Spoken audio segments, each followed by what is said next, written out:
Okay. Today is Palm Sunday, which actually is tied to yesterday. Palm Sunday and the Saturday of Lazarus actually go hand in hand. And it's the same exact festal hymn for both days. And I think it's important to understand there's an overlap, deliberately an overlap between the two. And yesterday, His Eminence actually made a really good point. He was here, our bishop was here visiting yesterday, and we were very blessed to have him. But just something he shared about, and he actually talked about going to visit Lazarus' tomb.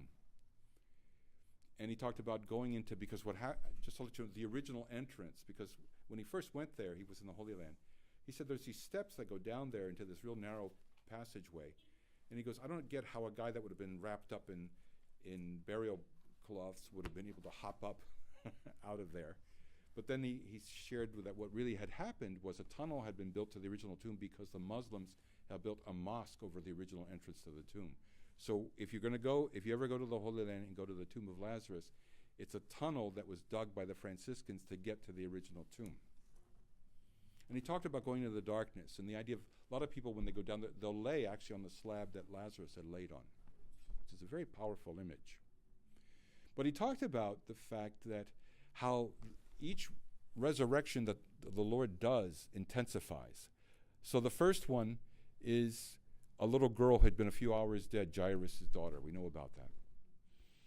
And he actually says even to the parents, don't say anything about it. Of course, everybody went and blabbed about it and so forth.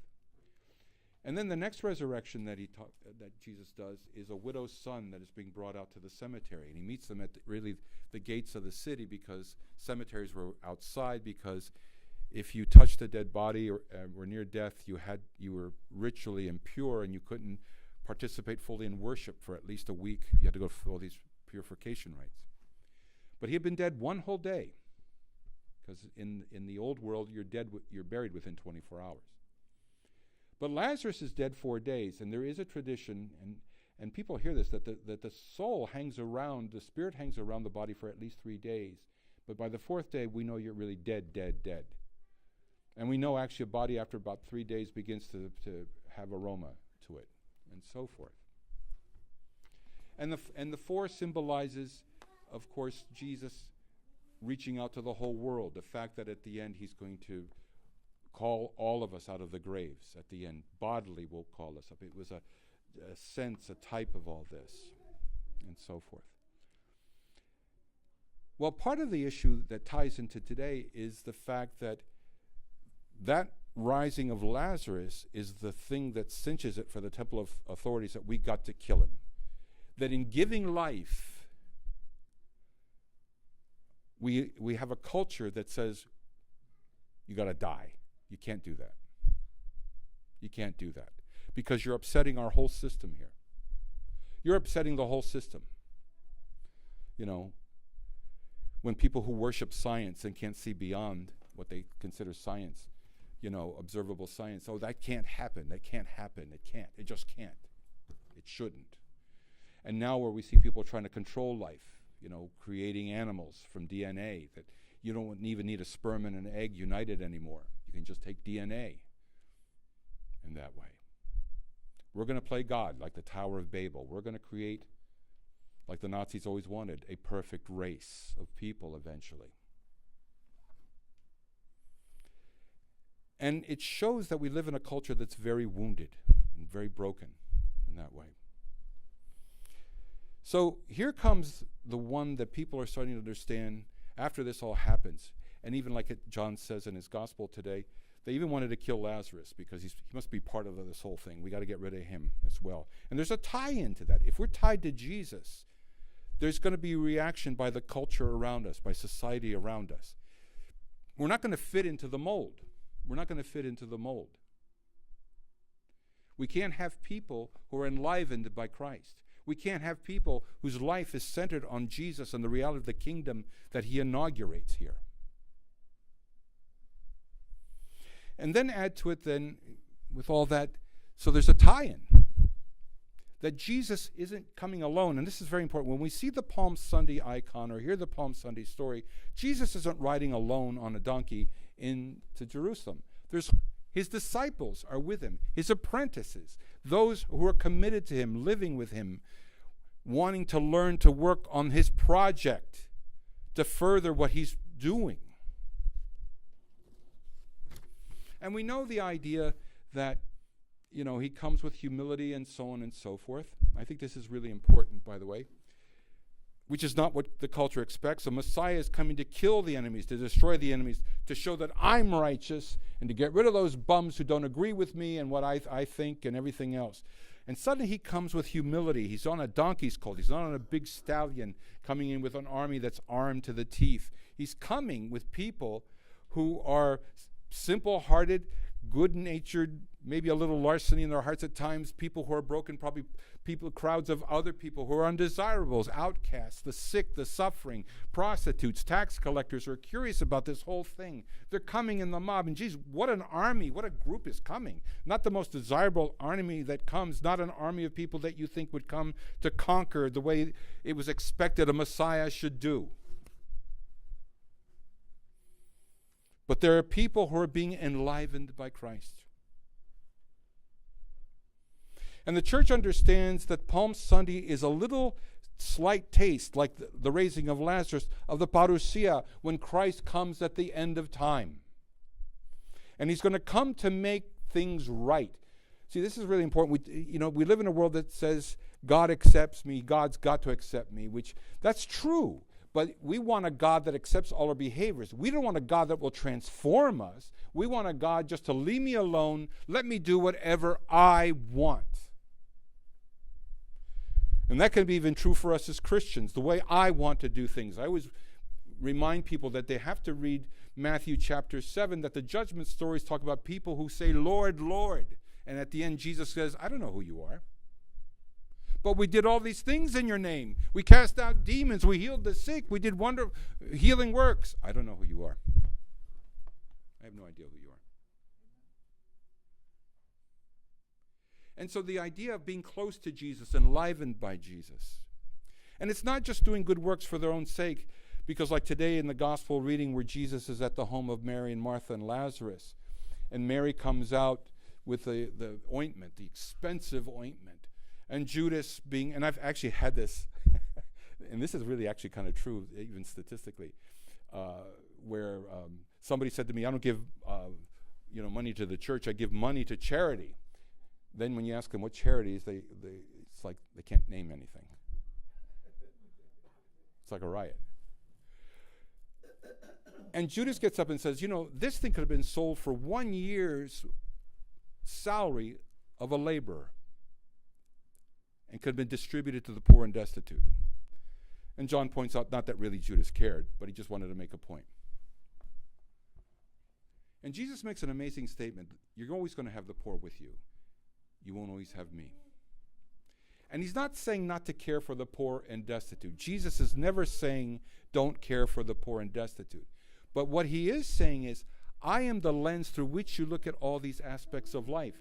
It's not just altruism for its own sake. It is from the lens of the kingdom of God, what God understands the value of a human being as being. And I think that's very important.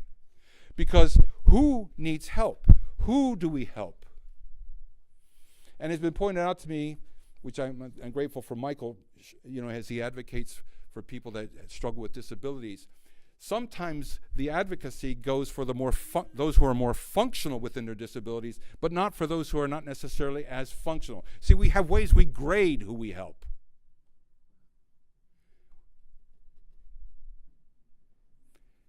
And Jesus comes and says that it's every human being.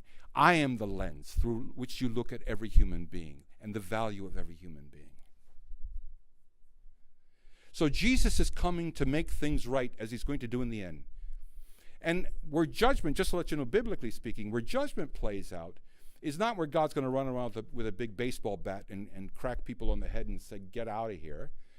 Judgment is, I'm refusing to let go. I'm going to hold on to my thing and nobody's going to tell me. It's like in the Divine Comedy, Dante talks about the people in hell, and they're all trying to give advice to everybody. Nobody's listening to anybody else. They're all trying to give advice to each other. I know, but they're standing in hell. But I know this is the way you ought to do this. And they're all standing in hell.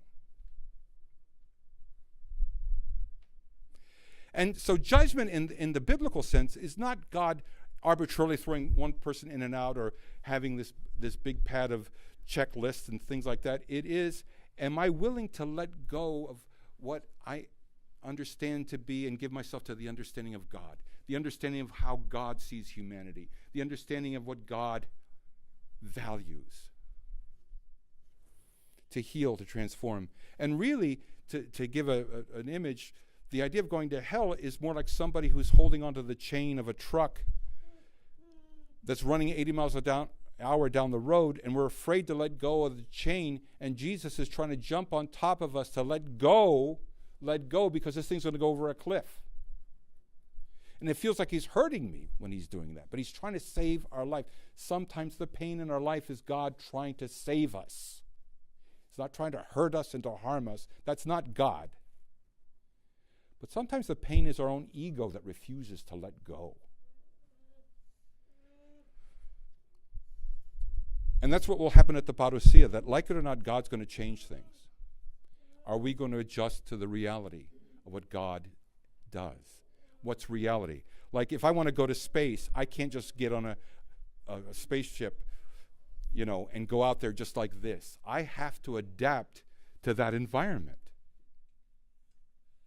I can't just go deep sea diving just like this and dive into the water and say, I can go down 50, 60, 70 feet and I'll be fine. I have to prepare and adjust myself to the environment. So at the parousia, at the end of time, when Jesus comes to complete what he started, it's going to be this new reality. And we are adjusting to it now. But the thing I want to say about today, then with Palm Sunday, is like Jesus comes to Jerusalem. And by the way, this is a good image of the parousia.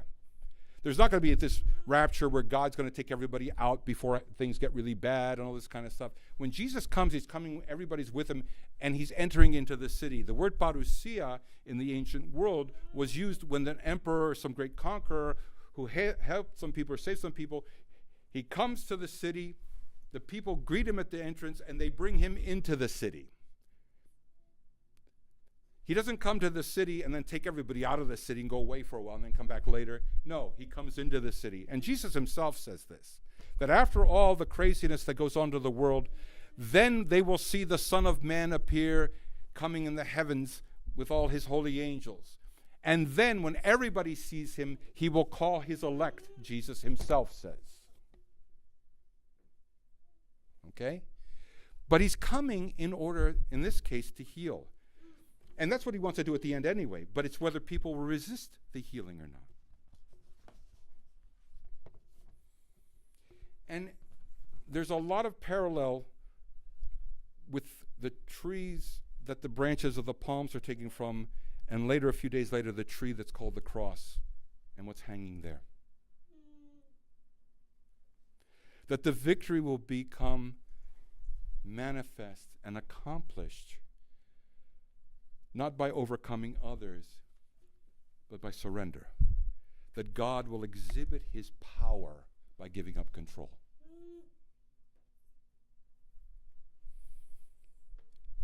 And why? And there was always that verse in Isaiah prophesying about the Messiah that says, by his wounds we are healed.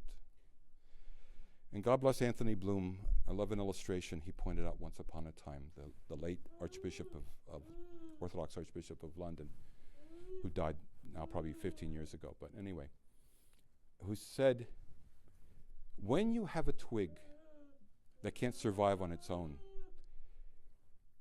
it looks like a lot of it's dying. If you want it to live, you will graft it onto a healthy tree. But you have to cut into the tree. You have to wound the tree. And take the wound on the twig and put it on there, and you tie it around and you graft it on. The tree has to be wounded. God is wounded.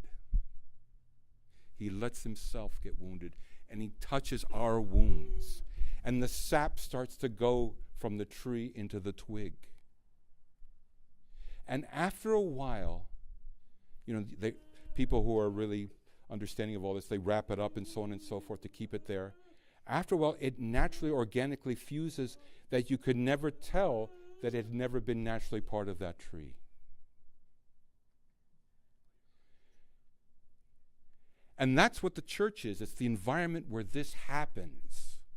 See, if I put the twig on there, but then take it off, and then a little later I put it back on, and take it off, and put it on, just drop in and out, the twig's going to die. It has to stay grafted on. And this is the environment that happens in. And when we celebrate this reality, this coming week, we are uncovering, not only in a sentimental, kind of nostalgia of what happened 2,000 years ago and so forth, what is being uncovered and being organically manifest in the midst of this, as we are immersed into this reality, and this reality immerses into us. It is like the tree and its sap coming into us. The tree being Christ, the sap maybe being like the Holy Spirit coming into us to graft us deeply onto the tree. Not off by ourselves somewhere. And to understand the value God places on us, that he thinks we're worth the life of his child, and that every human being is worth the life of his child. And Christians are the people who understand that, who are aware of it, and proactively, deliberately, intentionally gather to reflect that already existing reality that's happening to us, not complete, but happening, in order to let the fusion become complete at the end of our lives. From a God who comes to us with humility, not with a sword. From a God who comes to us to let himself be wounded, deliberately, intentionally wounded.